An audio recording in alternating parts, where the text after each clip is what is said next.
فجرا جئت بعد العسر يسرا ربنا أعلاك قدرا يا إمام الأنبياء أنت في الوجدان حي أنت للعينين ضي أنت عند الحوض ري أنت هاد وصفي يا حبيبي يا محمد يا نبي سلام عليك يا رسول سلام عليك يا حبيب سلام عليك صلوات الله عليك يا نبي سلام عليك يا رسول سلام.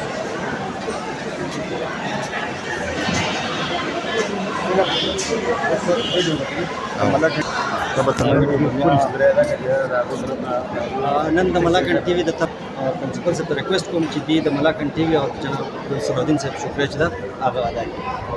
په دې موقع باندې صلاح الدین صاحب نن سکول ته راغلی دی او د ملاکنډ ټي وي او صلاح الدین صاحب ډېره شکریہ ادا کوم او دوی زموږ د سټوډنټ سره تعاون وکړو. ډېره مهرباني ډېره شکریہ. Thank you.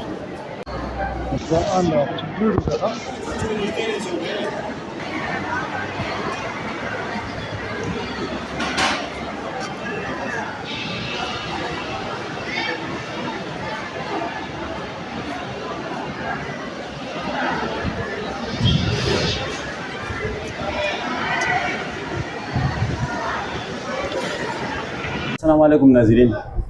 دا وخت زه د جناب جاوید خان پرنسپل گورنمنٹ هائی ایر سیکنډري سکول چارباغ سره ناست یم. چونکې دا جاوید خان ډېر د سپورټس ماهر د ایجوکیشن ماهر او په خپله باندې یو پی ایچ ډي ډاکټر هم دی. نو موږ د ملاکنډ ټي وي د طرف نه موږ چې د سره یو څه خبرې وکړو.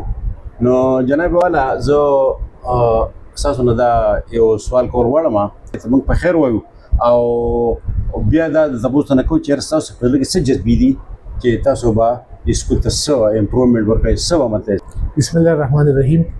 زه د ملاکنډ ټي وي او د هغې د اینکر پرسن ډېر مشکور یم چې هغې نن دلته تشریف راوړو او زما جی ایچ ایس ایس چارباغ ته ټرانسفر شوی دی، پروموشن شوی دی. نو زما جذبې دا دي چې دا ډېر یو پرسټیجیس او یو ډېر ښه اداره ده. زه به کوشش دا کوم چې د دې دا معیار برقرار وساتم او بلکې دې له ترقي ورکم. نو دا خو یو ټیم ورک دی او دلته بهترین ټیم موجود دی. زما ډېر نیک خواهشات دي او ان شاء الله دا اداره چې دا به زه داسې چلوم لکه زما خپله اداره چې وي، ذاتي اداره به چې وي.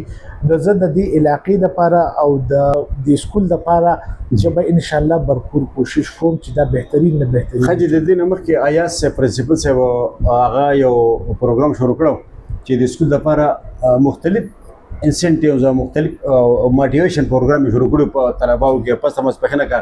نو هغه متعلق تاسو خیال لرئ؟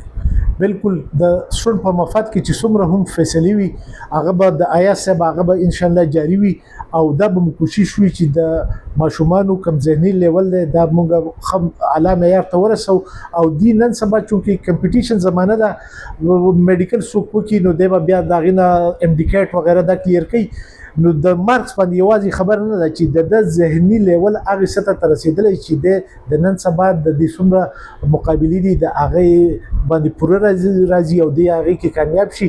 نو د دغې دپاره به انشاءالله هغه فیصلې چې دي هغه به جاري ډېره شکریه. د پسته ماسپښین افټرنون کې به ایاز صاحب دلې او دې ملګرو دا اوس دا کوم ولاړ کیمرامیني چې کوي سمیع الرحمن صاحب دلې ما په خپل باندې لیدلو چې دوی پسته ماسپښین ډېر غټ کارونه کولو او فری کلاسونه به یې اخیستو او ایم ډي کیټ لپاره به ماشومان تیارول. ستاسو نیت شته؟ انشاءالله د سټوډنټس په مفاد کې به ډېرې بهتري فیصلې کوو انشاءالله. ښه جي ښه ډېره مهرباني. الله خوشحاله کړه. ډېره مهرباني. امید لرو چې ستاسو دلته په راتګ ډېره هرکلی درته وایو. ډېره مهرباني ډېره شکریه.